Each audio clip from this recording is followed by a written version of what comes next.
بسم اللہ الرحمن الرحیم۔ آج تقریباً تمام دنیا پر امریکہ اور اس کے اتحادیوں کی حکومت قائم ہو چکی ہے۔ مجھے ماں سوائے چند ایک ممالک کے لوگ ذہنی طور پر امریکہ اور یورپین ممالک سے اتنے زیادہ متاثر ہیں کہ ان کی اندھا دھند پیروی کر رہے ہیں۔ وہ سمجھ رہے ہیں کہ آج موجودہ دور میں جو کچھ وہ لوگ کر رہے ہیں وہ ان کے ان طور طریقوں کی وجہ سے ہے جو انہوں نے آج کل اپنا رکھے۔ حالانکہ یہ ترقی 500-600 سال کی محنت سے ہوئی ہے، اور وہ بھی اس وقت جب وہ شریعت کے نزدیک تھے خدا کے، جس وقت ان کا طرز زندگی موجودہ دور جیسا نہیں تھا۔ ان سے پہلے بھی مختلف قومیں اپنے وقت کے لحاظ سے ترقی کر چکی ہیں۔ ان کی ابتدا بھی مسلسل جد و جہد اور انتھک محنت سے ہوئی، اور وہ قومیں اپنے دور کی دوسری قوموں سے زیادہ ترقی کر گئیں اور خوشحال بھی ہو گئیں، لیکن پھر عیاشیوں اور ظلم و ستم اور بے راہ رویوں میں مبتلا ہو گئیں اور پھر تباہ و برباد ہو گئیں۔ آج کئی قوموں کے نام و نشان مٹ گئے، اور کئی قومیں جو ایک بہت بڑے علاقے پر حکومت کرتی تھیں آج وہ سمٹ کر بہت چھوٹے سے ملک بن گئے ہیں۔ یہ برٹش حکومت کی مثال لے لیں، بس کچھ یہی معاملہ اس وقت امریکہ اور یورپین ممالک کے ساتھ ہے۔ اب ان کا زوال شروع ہو چکا ہے۔ وہی طور طریقے ہیں جو ان سے پہلے زوال پانے والی قوموں کے تھے۔ جو زوال کے وقت قوموں کی حالت ہوتی ہے، یا ان کی وہی حالت ہو گئی ہے، اور انشاءاللہ تعالی زوال نزدیک ہے۔ جب بہت تاریکی ہو جائے تو سویرا ہونا ہی ہونا ہے۔ اس معاملے کو علامہ اقبال نے بہت خوبصورت انداز میں بیان کیا ہے۔ میں تجھ کو بتاتا ہوں تقدیر امم کیا ہے، شمشیر و ثنا اول، طاؤس و رباب آخر۔ یعنی کہ قومیں کیسے بنتی ہیں، کیسے ترقی کرتی ہیں، عروج پاتی ہیں۔ شروع میں جنگ و جہاد سے ایک نظام بناتی ہیں، اور پھر عیاشیوں میں پڑھ کے تباہ و برباد ہو جاتی ہیں۔ بائبل کے مطابق وہ جانور خدا تعالیٰ کی شریعت کو تبدیل کرے گا۔ بائبل میں مختلف مقامات پر اس جانور سے متعلق کچھ دوسری علامات بھی بیان کی گئی ہیں، جو کچھ یوں ہے کہ وہ حیوان خدا تعالیٰ کی شریعت کو تبدیل کرے گا۔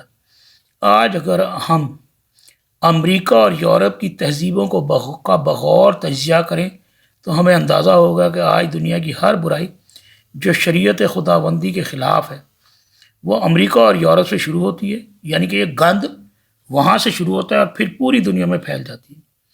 آج امریکہ اور یورپ کے رہنے والے ہر وہ کام کرتے ہیں جس سے شریعت خداوندی میں منع کیا گیا ہے۔ مثلا اللہ تعالیٰ کی شریعت میں زنا حرام ہے، جبکہ یورپ اور امریکہ میں زنا کو نہ صرف جائز سمجھا جاتا ہے بلکہ اسے فطری عمل سمجھا جاتا ہے، اور وہ اس عمل کو عین فطرت انسانی جانتے اور مانتے ہیں۔ ایک نظم، ایک ترتیب نکاح کا طریقہ ہے جو ہمیں جانور سے انسان بناتا ہے۔ توریت، بائبل اور قرآن پاک کے مطابق زنا کی سزا سنگسار کرنا ہے، لیکن امریکہ اور یورپین ممالک کے آئین کے مطابق نہ صرف یہ سزا منسوخ ہے، اللہ کی شریعت کو جو منسوخ کرے وہ کافر، بلکہ دجال، بلکہ زنا کی عام اجازت ہے۔ توریت، بائبل اور قرآن پاک کے مطابق ہم جنس پرستی کی سزا بھی سزائے موت ہی ہے، لیکن ان ممالک کے آئین میں نہ صرف اس سزا کو بھی منسوخ کر دیا گیا ہے بلکہ وہاں ایسے قانون ہیں کہ 2 مرد یا 2 عورتیں شادی کر کے رہ سکتی ہیں۔ بتاؤ یار، جنگلی وہ کس مذہب کو مانتے ہیں معلوم نہیں۔ ان کے عمل تو یہ ظاہر کرتے ہیں کہ نہ تو انہوں نے کبھی توریت پڑھی اور نہ ہی انہوں نے بائبل، اور اگر یہ کتابیں پڑھی بھی تو ان میں درج احکامات کو احکامات الہی نہیں مانا۔ اگر وہ انہیں احکام الہی مانتے تو ان کے ممالک میں اس طرح کی قانون سازی نہ ہوتی۔ اور بڑی حیرت انگیز بات یہ ہے کہ جو پوپ پادری ہیں، جو کرسچن ہیں، وہ کیوں خاموش بیٹھے ہیں، وہ کیوں نہیں اس پہ بولتے؟ ہاں، جن کے جو ہدایت یافتہ ہیں وہ آج بھی، جیسے میں سائیون ادارے کا جو پمفلٹ ہے، وہ بھی امریکہ اور اس کے اتحادی ممالک کو جانور سمجھتے ہیں جو دانیال نبی اور یوحنا عارف کے مکاشفے میں نظر آیا۔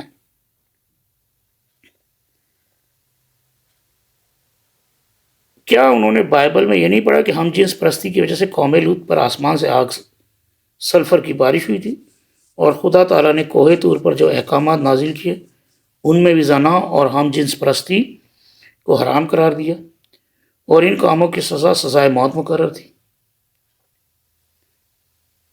اس کے علاوہ ان ممالک میں شراب، جوا اور سود عام ہے۔ ہمارے یہاں بھی یہ ساری برائیاں ہیں، لیکن قانوناً اجازت نہیں ہے۔ لوگ چھپ کر اپنے طور پر کر لیں تو کر لیں، لیکن اجازت نہیں ہے۔ غرض کھانے پینے میں بھی حرام و حلال کی تمیز نہیں، سور بھی کھا لیا، کوئی بھی حرام چیز کھا لی۔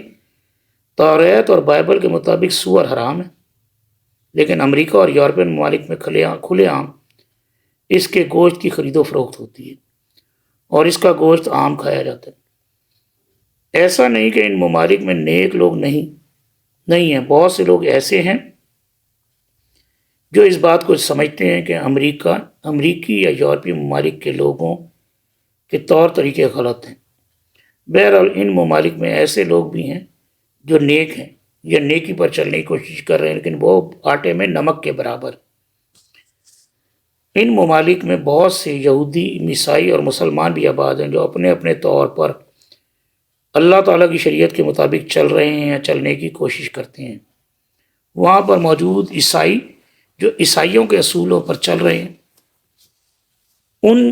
وہ بھی ان لوگوں کو کافر ہی کہتے ہیں جو خدا تعالیٰ کی شریعت پر عمل نہیں کرتے ہیں۔ اس کی مثال ان لوگوں کی ہے جنہوں نے مجھے وہ سائیون نامی ادارے کا پمفلٹ دیا تھا۔ اگر دنیا کے مختلف ممالک میں آباد عیسائی یہ سمجھ رہے ہیں کہ امریکہ ایک عیسائی یا یہودی ریاست ہے تو وہ غلطی پر ہے، کیونکہ آج امریکہ کے آئین اور قانون میں وہ اصول اور کام جائز قرار دیے جا چکے ہیں جن کو اللہ تعالیٰ نے حرام قرار دیا تھا۔ جو اصول توریت اور بائبل کے مطابق حرام تھے، جن کی وجہ سے گزشتہ کئی قومیں تباہ ہو گئیں، ان کے لیے بائبل میں مذکور شہر صدوم، امورا اور بابل کی مثالیں اگر وہ امریکہ کو عیسائی حکومت سمجھتے ہوئے اس کا ساتھ دیں گے تو وہ اپنے اس تعصب کی وجہ سے خدا تعالیٰ کے بھی گناہ گار ہوں گے اور حضرت عیسیٰ علیہ السلام کے سامنے بھی شرمندہ ہوں گے۔ شاید انہوں نے بائبل میں حضرت عیسیٰ علیہ السلام کا یہ قول نہیں پڑھا کہ میرا اپنا تو وہ ہے جو میرے ساتھ ہے، جو میری شریعت پر عمل کرتے، یعنی کہ جو حضرت عیسیٰ علیہ السلام کی شریعت پر عمل کریں گے، حضرت عیسیٰ علیہ السلام قیامت کے دن انہی کے لیے کوشش کریں گے، انہی کا کیس لڑیں گے۔ کیونکہ جب قیامت کے دن حضرت عیسیٰ علیہ السلام سے یہ پوچھا جائے گا کہ اے عیسیٰ تو نے کہا کہ میں خدا کا بیٹا ہوں، تو وہ کہیں گے یا اللہ میاں تو جانتا ہے کہ میں ان میں موجود نہیں تھا، یعنی کہ یہ میرے بعد انہوں نے یہ بگاڑ پیدا کیا ہے۔ بسم اللہ الرحمن الرحیم۔ آج ہم مسلمان خدا تعالیٰ کی اسی شریعت پر عمل کر رہے ہیں جس پر تمام انبیاء اکرام اور حضرت ابراہیم علیہ السلام نے عمل کیا۔ دین ابراہیمی جو اللہ کی شریعت تھی، جو احکامات کوہ طور پر حضرت موسیٰ علیہ السلام پر نازل کیے گئے اور جن حکموں پر چلنے کی تعلیم حضرت عیسیٰ علیہ السلام نے دی، اور اسی شریعت کی تعلیم حضرت محمد صلی اللہ علیہ وآلہ وسلم نے دی۔ اگر کسی مسلمان ملک میں کوئی مسلمان یا کچھ مسلمان غیر شرعی کام کرتے ہیں تو وہ ان کا ذاتی اور انفرادی عمل تو ہوگا، ان کا انفرادی فعل تو ہوگا، لیکن وہ اسلام میں جائز نہیں ہے۔ کسی بھی اسلامی ملک کے آئین میں کوئی ایسا قانون نہیں ہے جو اللہ تعالیٰ کی شریعت سے متصادم ہو، یعنی کہ حکموں کو جس پر حد جاری ہوتی ہو۔ اور جو دیندار مسلمان ہیں وہ تو اللہ تعالیٰ کی شریعت کے زبردست پابند ہیں، خواہ وہ کسی اسلامی ملک میں رہ رہے ہوں یا کسی غیر اسلامی ملک میں۔ یورپ میں رہتے ہیں، بڑے بڑے دیندار ہیں۔ جو یورپین مسلمان ہوئے ہیں وہ ہم یہاں کے مقامی، چاہے انڈیا، پاکستان یا اور دوسرے مسلمان ملکوں سے زیادہ دین کے پابند ہیں۔ اگر عیسائی روز قیامت حضرت عیسیٰ علیہ السلام اور اللہ تعالیٰ کے سامنے شرمندہ ہونے سے بچنا چاہتے ہیں تو انہیں چاہیے کہ امریکہ اور یورپ کے ایسے قوانین کو غلط مانیں جو اللہ تعالیٰ کی شریعت سے متصادم ہیں۔ یہ ان کے پوپ پادریوں کی زیادہ پکڑ ہوگی جن تک علم پہنچ گیا۔ جن تک علم نہیں پہنچا ان کی بچت ہو سکتی ہے، لیکن انہوں نے بھی کیوں نہیں علم حاصل کیا؟ انہیں یہ دیکھنا ہے کہ کسی معاملے میں کون درست ہے اور کون غلط ہے۔ انہیں تو بائبل کے اس جملے پر غور کرنا چاہیے کہ جب تم حق کا خون ہوتے دیکھو تو مجمع سے نہ ڈرنا، مجھ اللہ تعالیٰ سے ڈرنا۔ بائبل ہو کیا رہا ہے کہ ظلم کے لیے کسی بھی ملک پر حملہ آور ہوتے ہیں، اس کی اینٹ سے اینٹ بجا دیتے ہیں، اور تو بچوں تک بزرگوں تک کو مار دیتے ہیں۔ عراق، افغانستان، اب یہ فلسطین، ظلم کی انتہا ہے، اور یو این او کا سیکرٹری جنرل منت کر رہا ہے، اور بھائی روکو۔ مندرجہ بالا نکات کے علاوہ یوحنا عارف کے مکاشفے والے جانور کے متعلق جو مزید علامات اور واضحاتیں کی گئی ہیں وہ بھی قابل غور ہیں جو مندرجہ ہیں۔ پھر ان کے بعد ایک اور تیسرے فرشتے نے آ کر بڑی آواز سے کہا کہ جو کوئی اس جانور، اس حیوان اور اس کے بت کی پرستش کرے اور اپنے ماتھے یا اپنے ہاتھ پر اس کی چھاپ لے لے، وہ خدا کے قہر کی اس خالص مے کو پیے گا، یعنی کہ جو اس کی جنت میں جائے گا وہ اللہ کی طرف سے دوزخ کی ہوگا، مے کو پیے گا جو اس کے غضب کے پیالے میں بھری گئی ہے، اور پاک فرشتوں کے سامنے اور برہ کے سامنے آگ اور گندک کے عذاب میں مبتلا ہوگا، اور ان کے عذاب کا دھواں عبدالآباد اٹھتا رہے گا۔ اور جو اس حیوان اور اس کے بت کی پرستش کرتے ہیں اور جو اس کے نام کی چھاپ لیتے ہیں ان کو رات دن چین نہ ملے گا۔ تباہ ہو گئی، ان کی نسلیں خراب ہو گئیں۔ انسان پیسہ کس لیے کماتا ہے؟ اولاد کے لیے، نسلوں کو بہتری کے لیے۔ نسلوں کا بیڑا غرق ہو گیا۔ جو لوگ یورپ میں رہ رہے ہیں نا، وہ دیکھیں، یورپ میں ان کا فیملی سسٹم تباہ ہو گیا۔ مقدسوں یعنی خدا کے حکموں پر عمل کرنے والوں کے صبر کا یہی موقع ہے۔ ان کے دجل و فریب سے بچنے کے لیے صبر بہترین۔ بائبل یوحنا عارف کا مکاشفہ باب 14 9 تا 12۔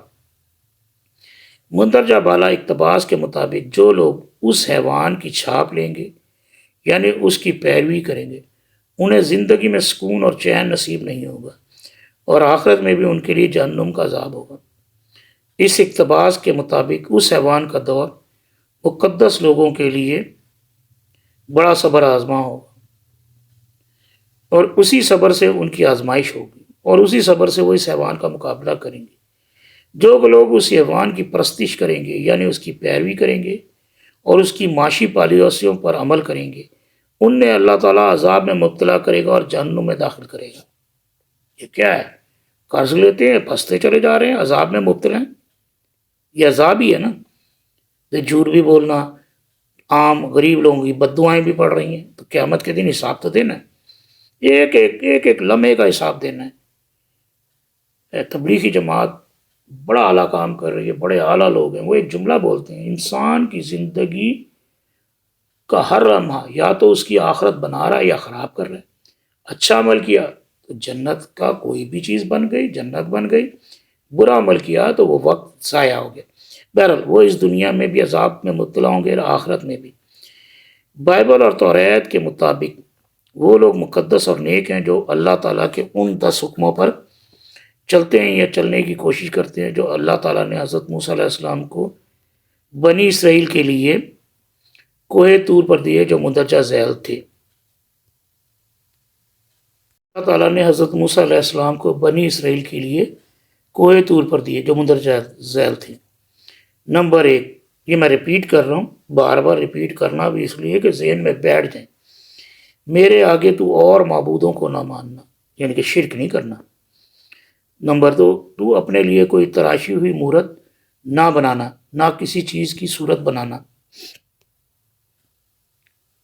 جو اوپر آسمان میں یا نیچے پانی میں، تو ان کے آگے سجدہ نہ کرنا اور نہ ان کی عبادت کرنا، کیونکہ میں خداوند تیرا خدا غیور خدا ہوں، پکڑ کرنے والا، اور جو مجھ سے عداوت کرتے ہیں ان کی اولاد کو 3 اور 4 پشت تک باپ دادا کی بدکاری کی سزا دیتا ہوں، اور ہزاروں پر جو مجھ سے محبت کرتے ہیں اور میرے حکموں کو مانتے ہیں رحم کرتا ہوں۔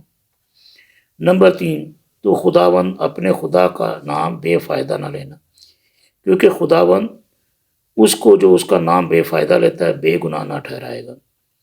نمبر 4، تو خداوند اپنے خدا کے حکم کے مطابق سبت کے دن کو یاد کر کے پاک ماننا۔ 6 دن تک تو محنت کر کے اپنا سارا کام کاج کرنا، لیکن 7واں دن خداوند تیرے خدا کا سبت ہے۔ اس میں نہ تو کوئی کام کرے، نہ تیرا بیٹا، نہ تیری بیٹی، نہ تیرا غلام، نہ تیری لونڈی، نہ تیرا بیل، نہ تیرا گدھا، نہ تیرا اور کوئی جانور، اور نہ کوئی مسافر جو تیرے پھاٹکوں کے اندر ہو، تاکہ تیرا غلام اور تیری لونڈی بھی تیری طرح آرام کریں۔ اور یاد رکھنا کہ تو ملک مصر میں غلام تھا، اور وہاں سے خداوند تیرا خدا اپنے زور آور ہاتھ اور بلند بازو سے تجھ کو نکال لایا۔ اس لیے خداوند تیرے خدا نے تجھ کو سبت کے دن کو ماننے کا حکم دیا۔